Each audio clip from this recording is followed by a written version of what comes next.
성부와 성자와 성령의 이름으로 아멘. 하늘에 계신 우리 아버지, 아버지의 이름이 거룩히 빛나시며 아버지의 나라가 오시며 아버지의 뜻이 하늘에서와 같이 땅에서도 이루어지소서. 오늘 저희에게 일용할 양식을 주시고 저희에게 잘못한 일을 저희가 용서하고 저희 죄를 용서하시고 저희를 유혹에 빠지지 않게 하시고 악에서 구하소서. 아멘. 천주 성령님 저희를 비추소서. 성부와 성자와 성령의 이름으로 아멘. 네, 안녕하세요. 박희정 콜만 수녀라고 합니다. 저는 카리타스 수도회 수도자이고요. 그레고리안 대학에서 영성심리를 공부했고 작년부터 여기 프란치스코 그 신학원에서 영성심리를 이렇게 동반하고 있습니다.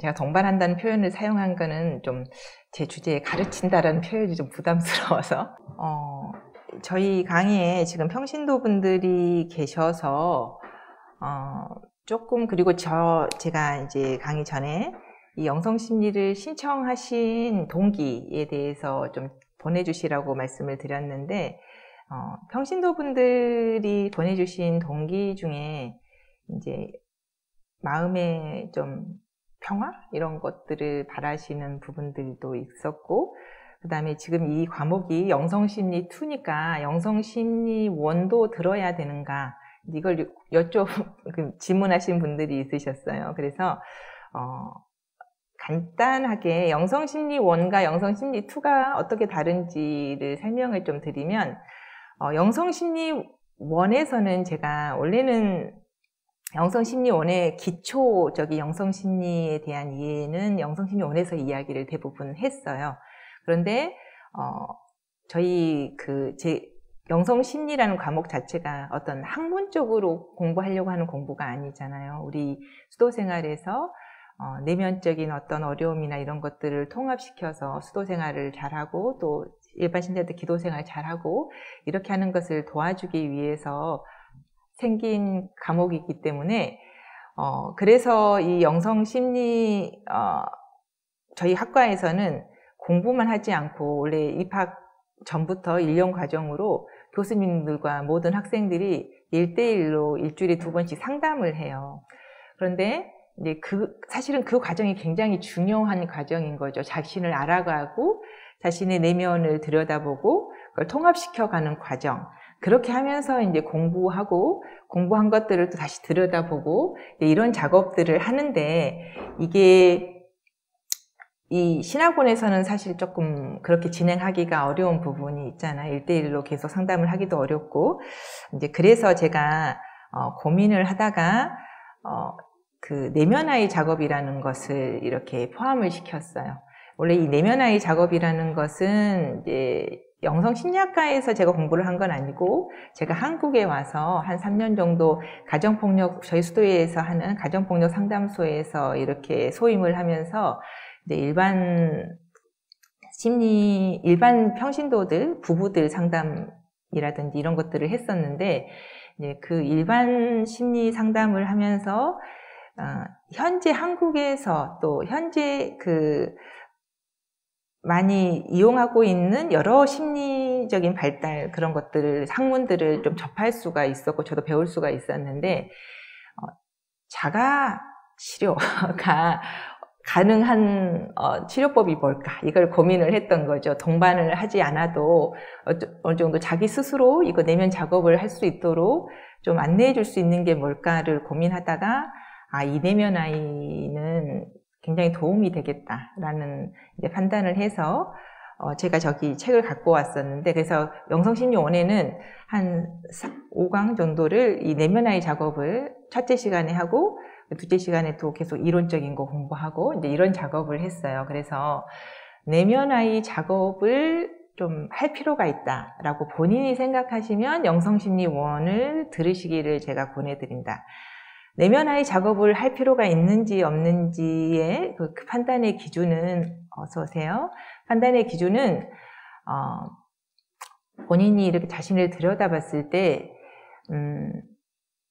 내가 기도 생활이나 수도 생활을 하는데 하느님을 이렇게 만나가는데 뭔가 내 안에 과거의 어떤 상처, 부모님과의 관계라든지 어떤 자라오면서 그런 상처들이 아직 내 안에서 해결되지 않았다고 느끼시는 분들이 있으실 거예요.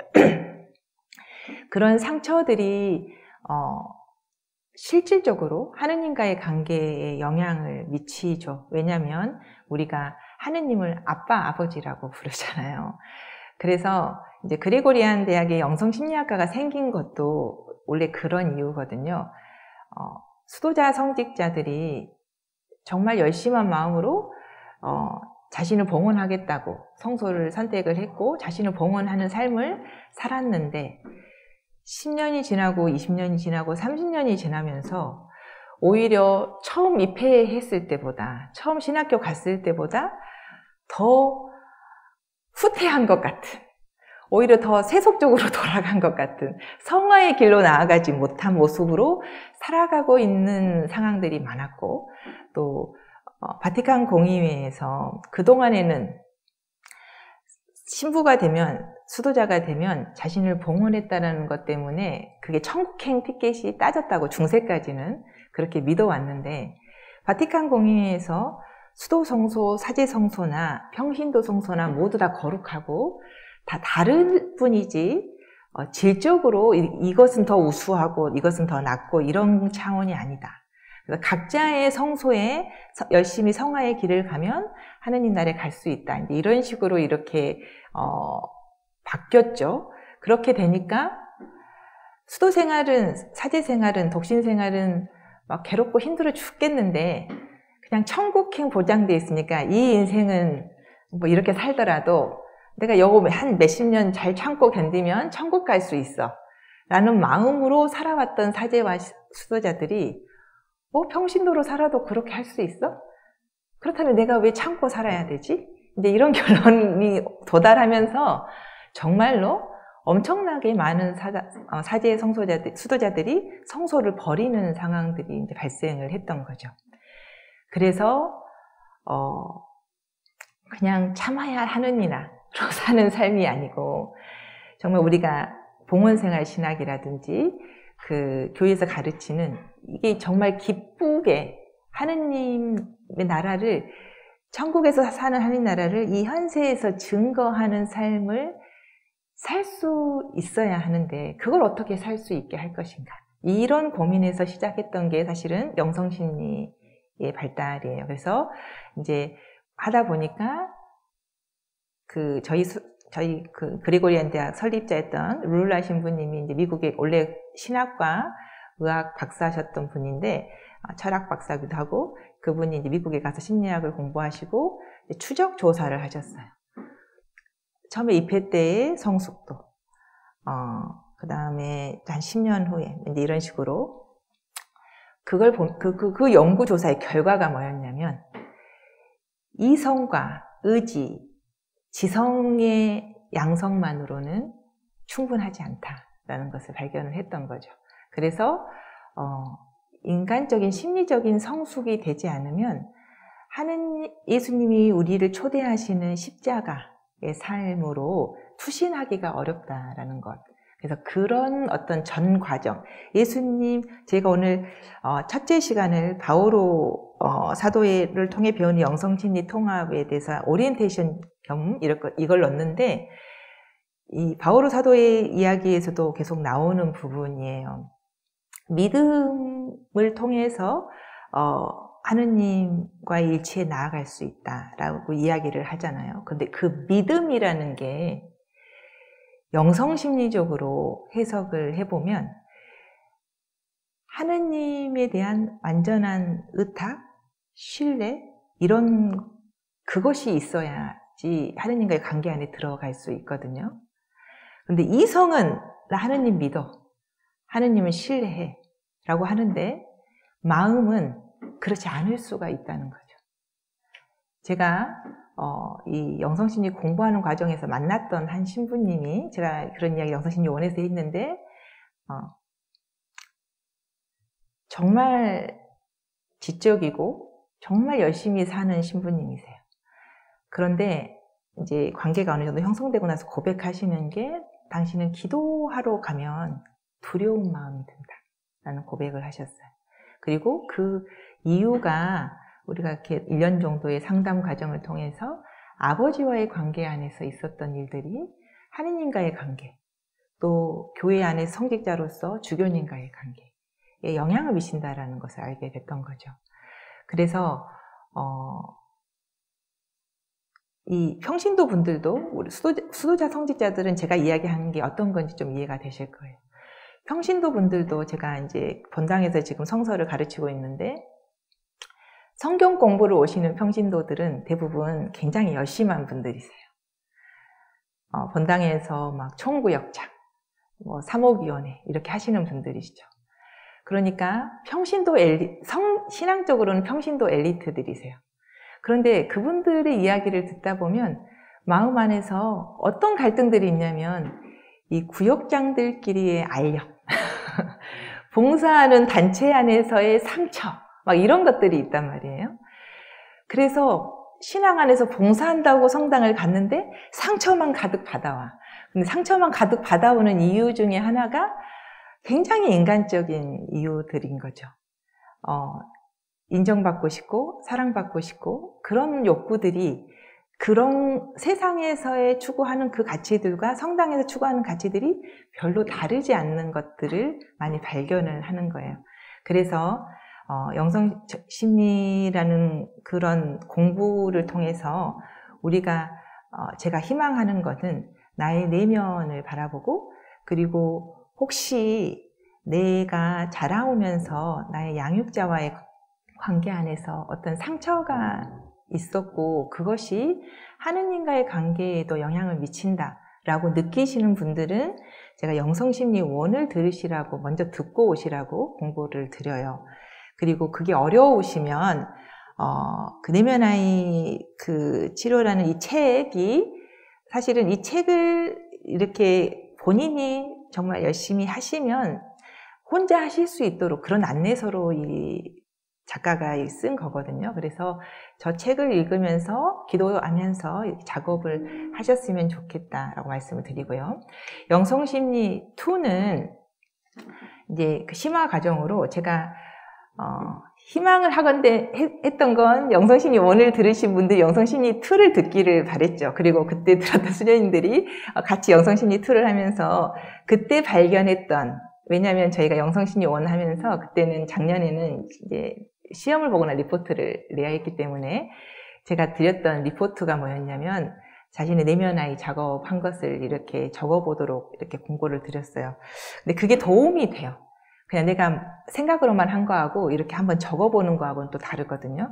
그래서 제가 영성심리 1을 하면서 만약에 지금 영성심리 2를 들으시는 분들이 영성심리 1을 들으신다면 의무는 아니나 리포트를 제가 지금 말씀드리는 그걸 한번 작성을 해서 저한테 메일이나 카톡으로 보내주시면 제가 코멘트를 해드릴 거예요. 그리고 필요하다고 생각되면 7월, 8월은 제가 성경 공부 방학이라서 일주일에 하루 정도는 이렇게 신자분들이나 뭐 수도인들에게 그 상담하는 그런 날로 이렇게 제가 봉헌을 하고 있거든요. 그때 만날 수도 있어요. 그래서 저 내면아이 작업을 하시면서 제가 리포터에 그 영성심리 1을 들으시면은 뭐 나오겠지만 내가 만난 내면아이는 몇 살 정도인지, 그 내면아이는 어떻게 찾냐면 내가 자꾸 걸려 넘어지는 부분이 있어요. 우리 수도 생활에서는 뭐 주결점이라기도 하고요. 근데 보통 다른 것은 굉장히 성숙한데 그 부분에서 좀 미성숙한 나의 모습이 드러나는 부분, 그게 이제 발달 과정 안에서 심리학적으로는 고착, 퇴행이라고 얘기하기도 하고 이제 여기서는 내면아이라고 얘기를 하는 거죠. 이 어렸을 때의 상처를 좀 충격적인 어떤 그런 것들을 받으면 이 아이가 내 안에서 다른 부분은 몸도 크고 다른 부분 지성도 크고 하는데 거기에 딱 이렇게 묶여 있어요. 성장이. 그 부분이 아직도 어린아이인 거죠. 그래서 제가 직접 상담을 하다 보면 지금 그렇게 느끼는 당신의 마음 안에 어떤 내면 아이가 있는 것 같으세요? 라고 물어봐요. 그렇게 지금 화가 나시는 당신의 내면 아이가 몇 살 정도 됐나요? 그리고 그 아이가 지금 어떤 모습으로 당신의 안에 있나요? 이렇게 물어보면 뭐 초등학생인 것 같아요. 아니면 뭐 5살짜리 꼬마였던 것 같아요. 지금 어떤 모습이죠? 라고 물어보면 웅크리고 있어요. 뭐 울고 있어요. 그래서 엄마를 찾고 있어요. 이렇게 얘기를 하세요. 그렇게 그런 내면 아이를 이제 만나는 과정이 필요한 거죠. 몇 살인지, 그 아이가 어떤 상처를 받았는지, 그리고 그 아이가 현재 나의 40세, 뭐 30세, 50세, 60세인 현재 나의 성인이 된 나의 삶에서 어떻게 그 목소리를 또 힘을 내고 있는지, 나를 조정하고 있는지, 나를 움직이고 있는지, 그것을 발견하는 것만도 굉장히 내가 그동안에는 그걸 발견하지 않으면 계속 눈이 외부로 가요. 저 사람이 문제야. 저 사람이 그렇게 하니까 저 사람을 바꾸고 싶어 하죠. 그런데 우리가 저 사람을 바꿀 수 있나요? 저 사람을 못 바꿔요. 그리고 내가 상처받았다고 하죠.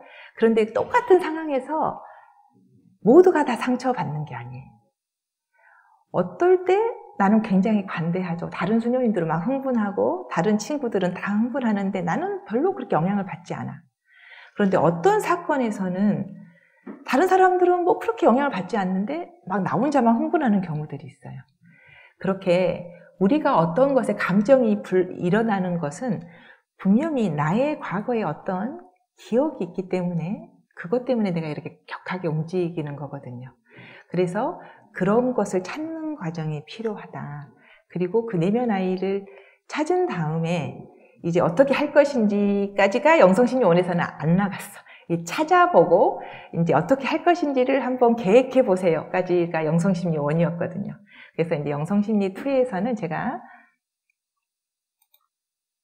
내면 아이 통합으로 해서 이제 몇 개의 그 공통적인 주제들을 가지고 작년에 했던 분들 리포트에서 제가 혹시 그거를 좀 이렇게 교육하는 과정 중에 약간 예화로 할 수 있는지 동의를 구했어요. 그래서 동의해 주신 분들이 상당히 많이 계셨고, 그래서 왜냐하면 예가 있어야 실례가 사례가 있어야 좀 이해하기가 쉬우셔서 이론적인 것보다. 그래서 사례를 가지고 할 텐데 원래는 제가 이 영성심리2를 실제종해서 이 모든 걸 다 할까 또 처음에는 그렇게 생각을 했다가 이 보편적인 걸 주로 좀 해야겠다. 불안, 분노, 성, 이 세 개로 제가 좀 압축을 했어요. 왜냐하면 다른 것은 강하지 않는 경우들이 있어서. 그런데 불안, 분노, 성욕은 없는 분이 없고 그것 때문에 고통을 안 받으시는 분은 거의 없으시거든요. 그러니까 여기에 좀 초점을 맞추고, 사실 프로이드도 인간을 움직이는 욕구의 가장 중요한 욕구가 죽음의 욕구, 생명의 욕구 이렇게 나누는데, 분노 그리고 성욕, 우리가 뉴스를 보면 뉴스의 많은 부분들이 대부분 이 욕구에 의해서 일어나는 문제들이에요. 살인, 강간 이런 문제라든지, 아니면 우울, 두려움, 자살이라든지, 아니면은 이렇게 요즘 정치인들부터 미성년자에 이르기까지 성적인 문제들이 굉장히 정리가 안 되고 계속 끊임없이 일어나는, 인간 처음부터 끝날 때까지 이 성적인 문제는 끝나지 않을 것 같아요. 그래서 이런 문제들에 대해서 좀 들여다볼 필요가 있겠다라는 생각 때문에 이것을 좀 4강에 걸쳐서 할 건데, 내면 아이 통합에서 이제 4강, 5강이 독신과 성이 있죠. 평신도들이 독신과 성이면 우리하고는 상관이 없나요? 라고 생각하실 것 같아요. 이걸 넣었던 이유는 일단은 1차적으로는 수도자 성직자들을 위한 거죠. 왜냐하면 지금은 모르겠어요. 우리 마트 수녀님은 어떠셨을지 모르겠는데, 저 때까지만 해도, 우리 마누엘라 수녀님 때까지만 해도 아마 양성기에 성에 대해서 구체적으로 이렇게 교육을 받지 못했을 것 같아요. 어떠신가요? 학교 다닐 때는 그래도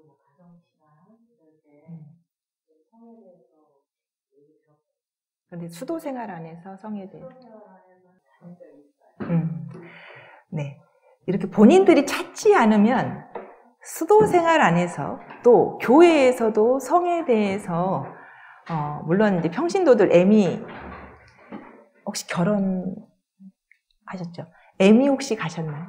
해보신 적 있으신가요? 애미에서는 조금 다뤄요, 그것을. 그런데 제가 가정폭력 상담소를 하면서 사실은 그런 생각 굉장히 많이 했어요. 아, 이것을 본당에 가서 좀 신자들에게 알려주고 싶다. 이런 생각들을 굉장히 많이 했었어요.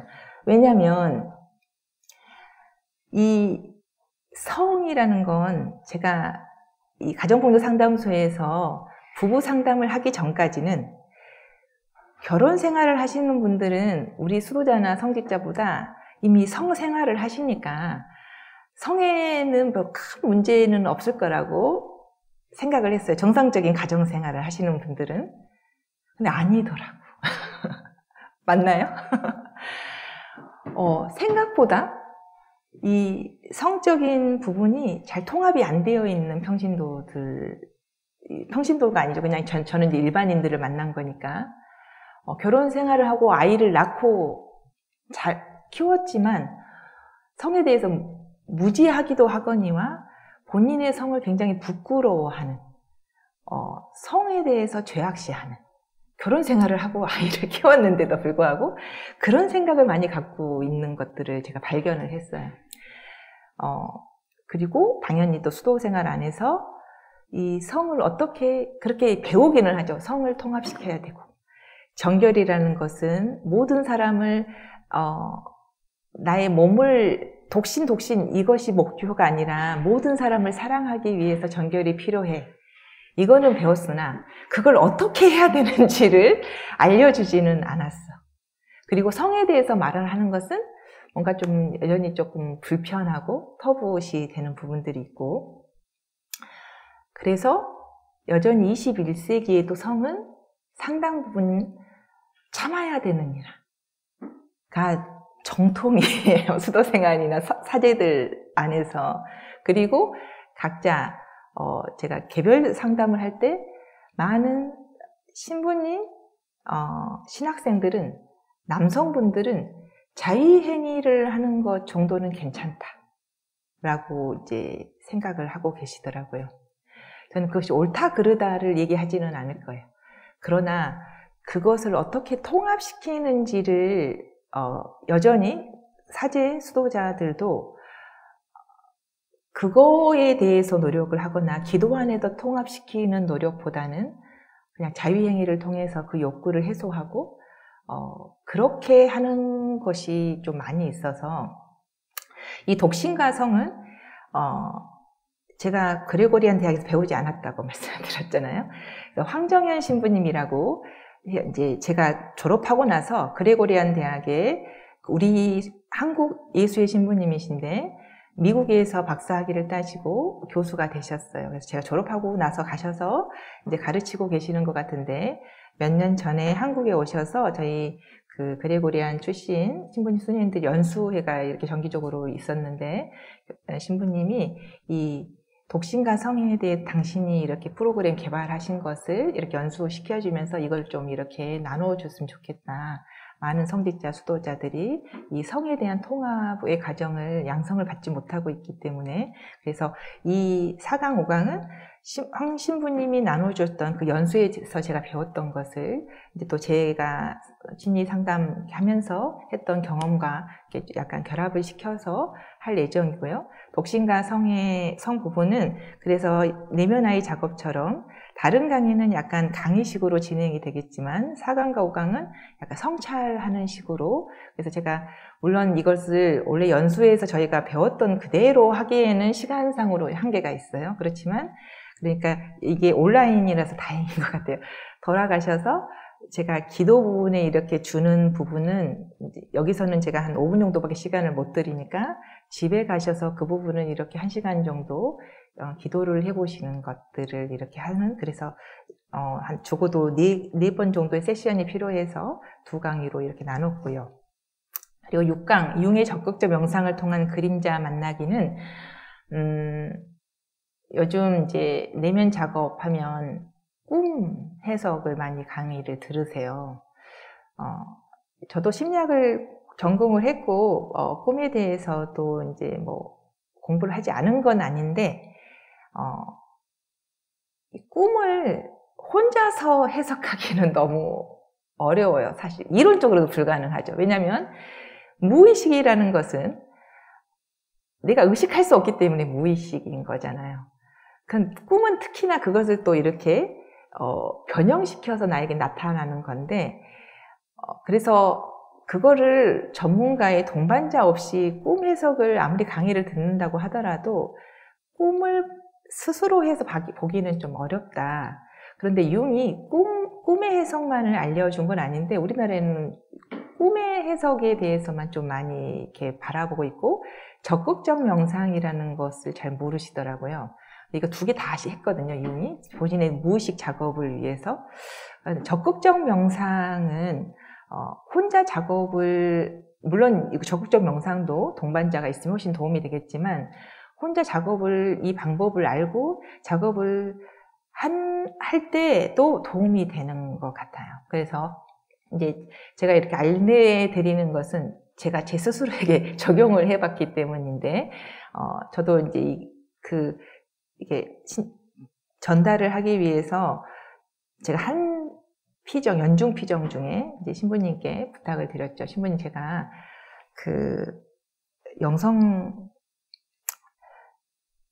영신 수련을 하면서 5세션 기도를 해야 되는데, 그것 중간중간에 쉬는 시간이 있잖아요. 그 시간에 이 융의 적극적 명상이라는 것을 좀 하고 싶습니다. 괜찮을까요? 했는데 다행히 그 신부님이 동의를 해주셨어요. 자기 내면 작업이면 어차피 영신 수련도 본인의 내면 작업을 하는 것이기 때문에 하십시오라고 이제 허락을 해주셔서 그 연중 피정 기간에 이 적극적 명상을 했는데, 굉장히 많은 도움을 저는 개인적으로 받았어요. 그리고 제가 이거를 독신과 성 다음에 넣는 이유는, 적극적 명상은 꼭 성에 대한 명상만은 아니에요. 자신이 그동안 억압해왔던, 우리가 항상 살아오면서 여러 가지 가능성이 있는데, 그중에 우리는 선택을 하고 이걸 선택하지 않잖아요. 이 선택하지 않은 이 욕구들이 없어지는 게 아니고 우리 내면 안에 무의식 안에 이렇게 가둬두는데, 그것들이 계속 무시를 하면 계속 문제를 일으켜, 우리 삶 안에서. 그래서 내가 그동안에 걸어보지 않았던 그런 어떤 내면적인 욕구들을 끄집어내서 그것들과 대화해 보는 것이 적극적 명상이거든요. 특히 수도자들은 성에 대해서 작업을 할 때 적극적 명상을 일생에 한 번 정도는 저는 해보시기를 바라요. 왜냐하면 평신도들은, 제가 성경 강의를 하다 보니까 평신도분들 중에 이 살아보지 않은 삶, 거룩한 삶에 대한 열망이 굉장히 많으셔. 그분들은 근데 그게 가능해. 이렇게 오셔서 강의도 듣고 또 은퇴하고 나면 시간적인 여유가 많으시잖아요. 그래서 제가 그분들을 초대하죠. 인도 사람들은 얘들 출가 다 시키고 나면 이제 시간적인 여유가 있으니까 구도의 길을 간다. 인생에서 신이 그렇게 인간을 창조하셨다고 생각하기 때문에, 그래서 여러분도 이제 전에는 뭐 관상기도나 성경 공부나 이런 것은 수도자나 성직자의 영역, 평신도는 그냥 그런 주일에 강론 듣고 평상시에는 그냥 먹고 사는 삶, 이렇게 생각을 했다면, 이제 이 풍요의 시대에 인간이 꼭 먹고 사는 거에만 매이지 않게 되고 생명이 연장이 되면서, 예전에 예수님 시대에는 평균 나이가 30이었다고 하잖아요. 지금 100세까지 살게 되는 것이 거의 가능한 이 시점에서 50, 60 은퇴하고 40년이라는 시간이 남았다. 그러니까 평신도들은 이 시간에 뭐 할 것인가를 잘 계획을 해야 되고, 저는 초대하는 게 구도의 길을 가자라고 이제 저는 초대를 하거든요, 평신도분들에게. 그래서 성경 공부하면서 성경 공부만 하지 말고 자신의 내면 작업, 그리고 기도, 깊이 있는 기도. 그래서 제가 같이 공부하시는 분들은 향신기도, 이제 토마스 키팅 신부님이 평신도들에게 맞춰서 관상기도는 원래 한 60분 정도 해야 되잖아요. 그런데 평신도들에게 맞춰서 한 20분으로 이렇게 시간도 조절을 하고 또 방법론도 약간 심리학적으로 해석을 해서 향신기도라는 것을 이렇게 보급을 시키셨는데 제가 평신도 분들에게는 제 성경 강의 들으시면서 향신기도 그 PBC에서 서울교구에서 향신기도 담당 신부님이 하신 강의가 온라인에 올라와 있어요. 그래서 그 향신기도를 매주 한 강의씩 들으시면서 성경 공부도 같이 하자고 이렇게 초대를 했거든요. 영성심리에서 평신도 분들도 또 수녀님들도 혹시 향신기도에 대한 강의를 안 들으셨으면 저는 그 강의를 또 들으면서 이렇게 같이 하셨으면 좋겠다라고. 그래서 제가 단톡방에 그 향신기도 강의를 올려드릴게요. 이제 1강만 올려드릴 텐데 그거 하면 유튜브에서 계속 쭉 따라서 찾아서 보실 수 있으시잖아요. 제가 이 한국에 와서 향신기도를 좀 더 알게 됐어요. 거기에 있을 때는 예수의 학교고 또 제가 예수의 영신수련이라든지 그런 것을 더 집중적으로 했다면 이제 제도 수도 연륜이 20년이 넘어가고 하니까 관상기도로 가고 싶은 마음이 제 안에서도 있었고 또 마침 토마스 키팅 신부님이 이 관상기도를 심리학적으로 해석해주고 계셨기 때문에 제가 그 자료 준비하면서 토마스 키팅 신부님의 그 자료들을 많이 읽으면서 토마스 키팅 신부님이 우리 그레고리안 대학에서 공부하셨나? 이런 생각이 들 만큼 저희가 공부한 것과 굉장히 비슷한 이야기들을 하고 계시더라고요. 그래서 이 기도 안에서 토마스 키팅 신부님은 기도 안에서의 치료, 오늘 그 이야기를 하겠지만 기도 안에서도 내면의 치유가 이루어진다. 관상기도 안에서 그렇게 얘기를 하시거든요. 그래서 내면의 작업을 하시면서 관상기도를 하시면 동반의 효과가 나는 것 같아요. 그리고 이제 저는 관상기도부터 시작을 해서 심리치료를 받았던 게 아니고 교수님 심리학을 전공하셨던 교수님들과 영성심리 동반을 통해서 먼저 치유를 받고 향신기도를 했기 때문에 제 경험이 모두에게 통하리라고 생각은 하지 않습니다만 어찌됐든 제가 10년간을 영성심리 공부하고 동반받고 내면 작업을 해서 올라왔던 것이 있어서일 수도 있고 향신기도 안에서 성령께서 나에게 일으키시는 그 작용이 그것보다 훨씬 더 크기 때문일 수도 있는데 저는 제 삶이 향신기도하고 관상기도하면서 굉장히 많이 전환되는 것들을 체험을 해요. 어떤 전환이냐면 바울 사도가 기뻐하십시오 그러잖아요. 그런데 어떻게 기뻐해야 되지? 그거는 내 의지로 되는 기쁨이 아니더라고요. 관상기도를 하기 시작을 하면서 제 안에서 이 올라오는 기쁨이 느껴지기 시작을 했어요.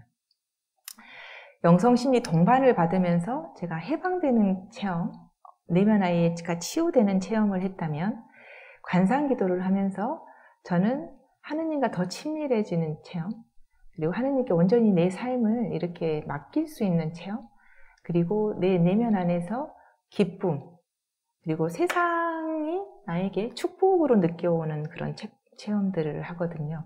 그래서 제가 계속 제 성경 공부 동반하시는 분들에게 계속 향신기도를 초대하듯이 저는 제가 만나는 모든 분들에게 향신기도를 같이 하자고 초대를 하는 거죠. 왜냐하면 이 성령의 역할이 굉장히 크신 게 아니라 사실은 이 예수님 이후에 우리 교회는 성령으로 움직여야 되는 교회죠. 그런데 성령 하다가 부작용들이 많이 해서 교회에서 굉장히 성령에 대해서 신중한 입장을 취하면서 성령에 대한 이야기들을 많이 안 하게 됐죠. 그러다 보니까 생명이 죽어가는 것 같아요. 그리고 이 성령이 있으셔야 생명이 다시 살아나는 그리고 변형이 가능한 것을, 그래서 제가 바오로 사도의 그 영성심 통합을 넣은 이유가 성령과 함께 기도해야지 정말 진정한 치유가 일어난다는 것을 같이 공유하기 위해서입니다. 오리엔테이션이 좀 길었죠. 그래서 그리고 7강에서 영성생활에서의 어둠 밤 우울증에 넣는데, 어둠 밤은 제가 공부할 때는 어둠 밤은 제가 이렇게 이해를 했어요. 마더 데레사나 소아 데레사처럼 좀 영성이 좀 뛰어나신 분들이 겪는 과정이라고 나하고는 조금 거리가 먼 거. 그래서 그 마더 데레사나 소아 데레사가 이 말년에 어떤 체험들을 하냐면, 기도하는데 아무것도 느껴지지 않고, 그리고 본인의 신앙마저 흔들리는, 하느님이 정말 계셨나? 내가 수도자인데 하느님이 정말 계시는가? 무신론적인 어떤 생각들이 막 들어오고, 이제 이런 것들을 어둠 밤으로 이야기를 하고 있기 때문에 공부할 때까지는 또 언어적인 어려움도 있어서 어둠 밤이 그렇게 좀 영성적으로 굉장히 진보하신 분들이 마지막에 겪는 어떤 것이라고 생각을 했는데, 제가 이제 수도 생활을 더 하고 공부가 2009년에 끝났으니까 좀 2024년이고, 이렇게 하면서 체험을 하는 건, 어두운 밤은 일반 신자든 수도자든 성직자든 모든 이에게 하느님을 만나가는 과정 안에서 반드시 거쳐야 하는 과정이구나. 그리고 그건 기도 생활 안에서만 이루어지는 게 아니고 일상에서 이루어지는 사건들, 우리가 넘어지는, 맺혀졌다고 느껴지는 그런 사건들이 있죠. 그것이 어두운 밤이구나라는 것을 제가 깨달았던 거예요. 그래서 그것 때문에 또 바오로 사도의 이야기를 같이 하는 거죠.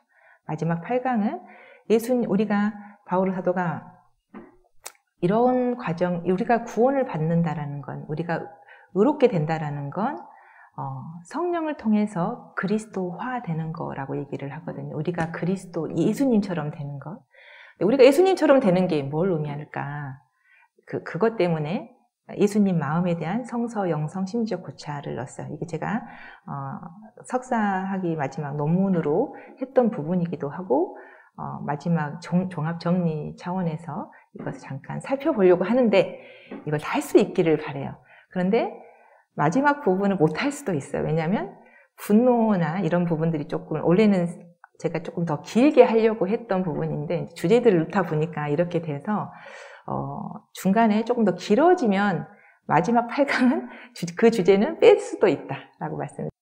바오로 사도를 통해 배우는 영성 심리 통합에서 제가 두 파트를 하는데, 조금 1교시에는 그 바오로 사도의 생애에서 배우는 영적 성숙이기를 잠깐 보고, 2교시에 바오로의 가르침을 통해 배우는 영성 심리 통합 과정을 통해서 그 신학, 바오로의 신학을 우리가 보통 로마서가 집대성되어 있다고 하잖아요. 로마서에서 이렇게 강조하는 중요한 바오로의 사상이 있어요. 이것들이 영성심리적으로 어떻게 해석이 가능한지, 제가 영성심리를 공부하고 성경사도식을 하면서 굉장히 풍요로워지는 체험을 해요. 신자들이 훨씬 더 잘 이해를 하더라고요. 왜냐하면 신학적으로만 설명하면 우리가 너무나 많이 들어왔던 교리야, 이게. 그래서 오래 신앙생활을 했던 신자들은 그게 그냥 교리처럼 느껴지는 거죠. 너무 자주 들어왔던 말들이기 때문에, 표현이기 때문에. 그런데 이걸 영성심리적으로 약간 해석을 해주면, 이게 심리적인 언어가 현대학적인 언어잖아요. 그래서 이렇게 그 말이 이렇게도 이해될 수 있는 거구나 라고 될 수 있어서 제가 그거를 그렇게 좀 나누는 시간을 갖도록 하겠습니다.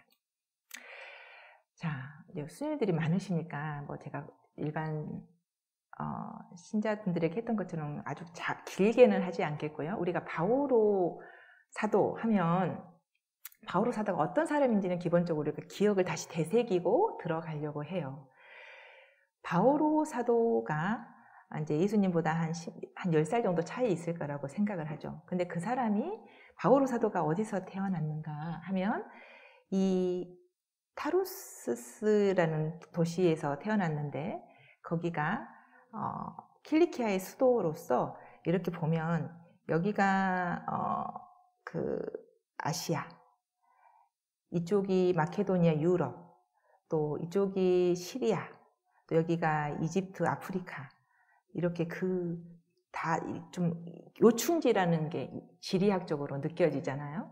그래서 바오로가 태어났던 그 타루소스는 그리스 문화, 로마 문화, 뭐 이렇게 아시아 문화, 이런 여러 가지 문화가 같이 중첩되어 있었던 곳이에요. 그래서 당연히 바오로는 그리스 말도 할 수 있고 유대인이니까 유대어도 할 수 있었던 거죠. 히브리어도 할 수 있었던 거죠. 그리고 여러 가지 문화를 접했기 때문에 비유대인에게 굉장히 개방적인 사람이었던 거예요. 그래서 바오로는 자신의 삶을 이렇게 돌아보면서 갈라디아서에서 그런 고백을 해요. 하느님이 어머니 뱃속에서부터 저를 이렇게 택하셨다라는 고백을 하는 거죠. 그런데 이 바오로의 삶을 보면 정말 준비하신 사람이구나. 세리자 요한처럼 바오로는 이런 지역에서 태어났다라는 것. 그리고 부모님이 로마 시민권을 따셨던 분이죠. 그래서 바오로가 나중에 이렇게 사도행전 보면 황제에게 상소한다 이런 이야기를 하잖아요. 나는 로마 시민권자인데 너희들이 이렇게 함부로 대할 수 있는 사람이 아니야. 왜냐하면 로마 시민권자를 재판 없이 이렇게 판결을 할 수 없는 그런 게 있었기 때문에. 근데 이 사람은 유대인이란 말이에요. 어떻게 로마 시민권을 땄을까? 나는 태어날 때부터 로마 시민권자였습니다 라고 얘기하는 건 바오로 사도의 가족이 어느 정도 경제적으로나 사회적으로 좀 신분이 괜찮은 집안이었을 것이다 라고 추측할 수 있는 거죠. 그리고 나는 바리사이입니다. 바오로가 막 공격을 받아요. 왜냐하면 그 유대의 율법 폐지론자야, 바오로는. 그러니까 유다인들이 저놈은 조금 정통 사제가 아니야, 사도가 아니야. 왜? 예수님 만난 적이 없잖아. 그래서 제가 저러는 거야. 너무 진보주의자야 라고 해서 그리스도인들 사이에서도 유다인 그리스도인들 사이에서는 바오로가 또 적대시되고 공격을 많이 받았던 사람이에요. 그런데 바오로가 그렇게 할 수밖에 없었던 이유들이 이 바오로가 태어난 이런 배경들을 보면 이해가 되는 거예요. 타르수스에 태어나고 로마 시민권자였고 바리새이 교육을 받아서 구약을 다 알아. 바리새이들은 성인식 할 때 구약을 통째로 외워야 된대요. 그래서 우리가 이렇게 그 뉴스 같은 데 보면 통곡의 벽에서 유대인들이 막 이렇게 앞뒤로 이렇게 막 몸 흔들면서 기도하잖아요. 유대인들이 이렇게 막 몸을 막 흔들면서 기도하는 이유가 있대요. 이 성경을 외워야 되는데 성경을 가만히 앉아서 외우면 졸리니까 몸을 막 흔들면서 외우면 이 성경이 잘 외워진다고 그래요.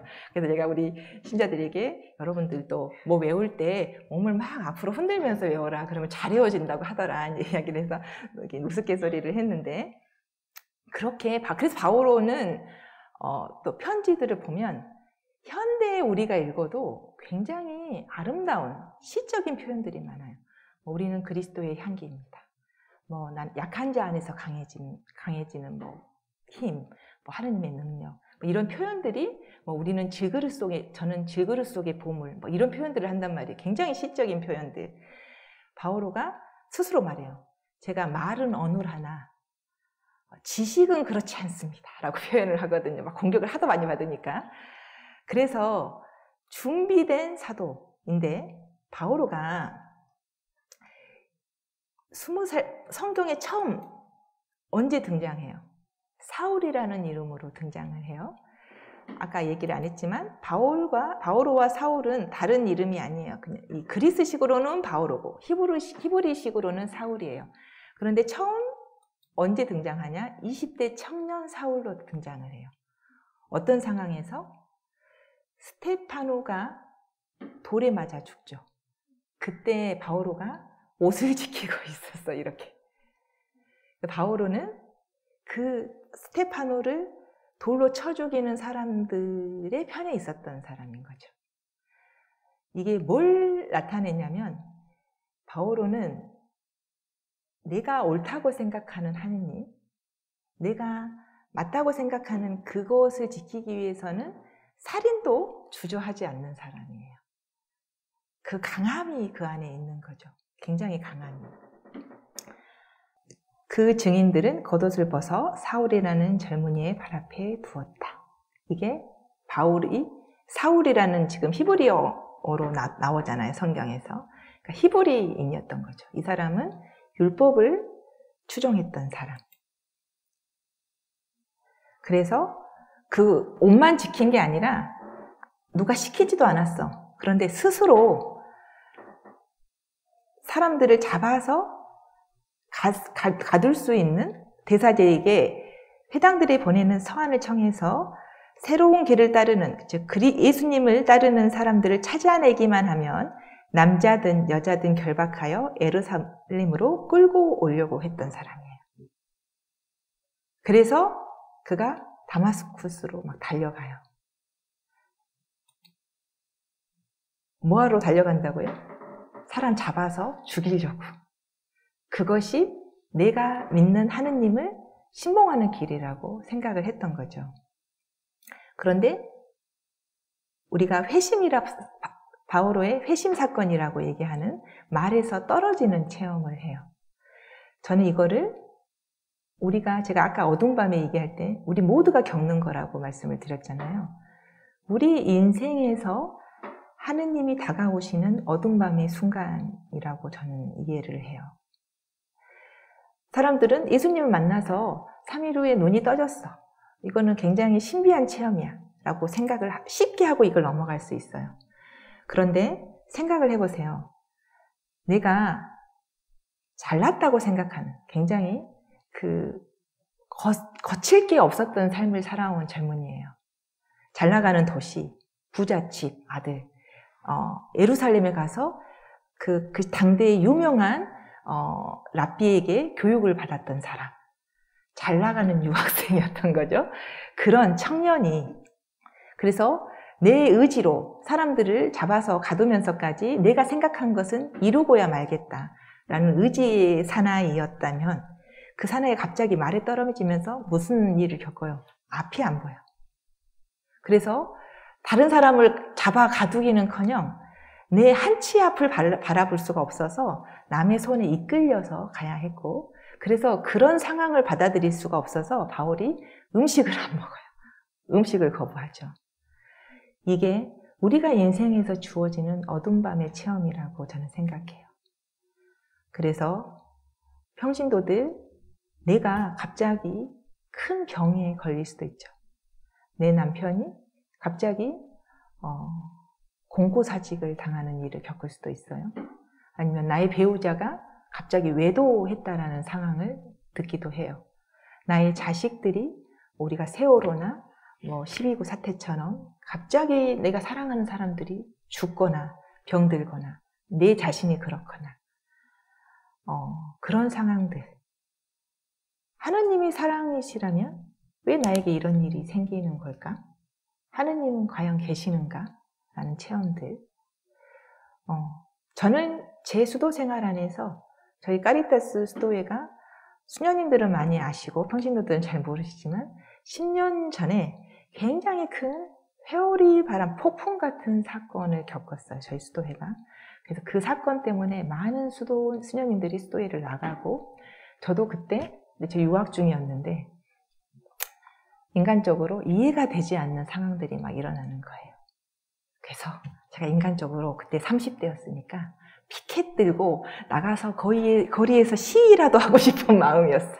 교회가 왜 이럴까요? 라는 그런 어떤 분노, 막 이런 마음들이 제 안에서 일어났죠. 그런 순간들이 우리 인생에서 한 번씩 다가오는 것 같아요. 그럴 때 그게 그냥 인간적인 시련인지 하느님이 나에게 주는 어두운 밤인지를 봐야 된다. 그게 하느님이 나에게 주어진 어두운 밤이라는 것을 받아들이면 그걸 통해서 우리가 성장해요. 보이지 않는 하느님, 들리지 않는 하느님, 만져지지 않는 하느님을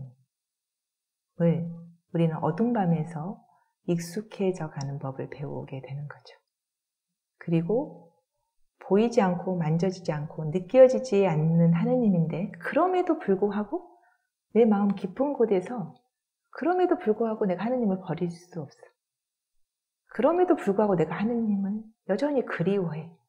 하느님을 사랑해. 그렇기 때문에 떠날 수가 없고, 그래서 어두운 밤에 대해서 나중에 우리가 한 강의를 공부하겠지만 인내가 필요하다라고 얘기를 해요. 성인들은 그 시간을 기다리는 거죠. 하느님이 나에게, 내가 하느님의 침묵의 언어, 침묵의 현존을 알아들을 수 있을 때까지, 우리가 갑자기 막 밝은 데 있다가 어두운 방으로 들어가면 아무것도 안 보이잖아요. 그러면 어떻게 하나요? 눈이 이 어두운 밤에 익숙해질 때까지 기다려야죠.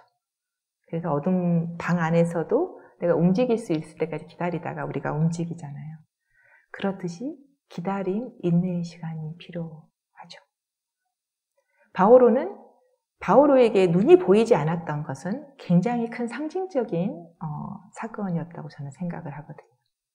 그리고 그 어두운 밤을 통해서 바오로는 자신이 추구했던 삶, 율법, 바리사이들이 우리가 알고 있는 율법을 통해서 거룩해지는 거잖아요. 그래서 예수님에게 계속 손 안 씻었다고 뭐라고 하고, 안식일 안 지켰다고 뭐라고 하고, 막 그렇게 계속 예수님과 싸웠던 사람들이 바리사이들이잖아요. 그들이 그렇게 할 수밖에 없었던 이유가 있어요. 그런데 그런 체험을 통해서 내가 추구했던, 내가 알았던 하느님, 그 방법으로는 그거는 내가 생각하는 나의 길이었지 진정으로 하느님을 만날 수 있는 길이 아니었구나.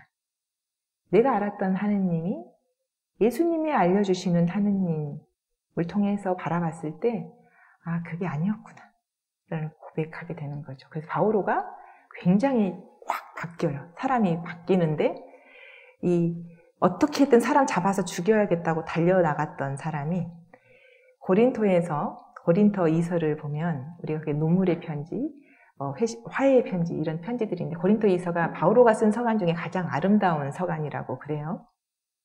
그 서간이 어떤 서간이냐면 바오로가 뒤통수 맞고 앞통수 맞았던 사건 때문에 쓴 서간이거든요. 자신이 세웠던 교회가 자신이 가르치는 그 가르침을 버리고 다른 그 유다인 그 선교사들의 말에 혹해서 이렇게 바오로는 막 말도 못하고 계시도 못 보고 모금 이렇게 막 예루살렘을 위해서 모금한다고 해놓고 그 뒤에서 착복하고 막 이러는 사람이야 라는 비방을 막 했는데 그렇게 혹 쏠렸어. 그래서 그거 아니라고 찾아갔는데 공개석상에서 바오로가 모욕당하는 체험을 하죠. 그러고 나서 이렇게 돌아와서 에페소로 돌아와서 바오로가 고린토 신자들에게 눈물을 흘리면서 편지를 썼다고 본인이 직접 쓰잖아요. 눈물로 쓰는 편지인데 굉장히 아름답죠. 그 편지들이. 아름답기도 하고, 그 부분은, 눈물의 편지는 좀 이렇게 논쟁도 하지만, 이 화해의 편지를 보면, 이 아버지의 마음, 고린토 신자들을 염려하는 마음, 그리고 그들이 상처받을까봐 참아가지 못하고 노심초사하는 그 잃었던 아들을 기다리는 아버지의 모습을 바오로에게서 보게 돼요. 사람을 잡아 죽이려고 했던 사람이 자기를 공개적으로 모욕하고 뒤통수를 뒤에서 바오로를 막 비난하고 했던 고린토 신자들을 버리지 못하고 그들의 영혼을 잃어버릴까봐 노심초사하고 눈물을 흘리는 그런 잃었던 아버지의 비유에서의 그 하느님의 모습으로 변화되는 과정을 거쳐 나가는데 그가 어떻게 그렇게 변화되었을 수 있었을까? 그게 우리가 바오로 사도를 통해서 배워야 되는 영성심리 통합인 거죠. 우리가 알아왔던 하느님, 내가 뭘 해서, 내가 뭘 잘나서 그래야 축복을 받고 나만을 사랑해주는 하느님, 선민사상이잖아요. 유대인들, 바리사이들.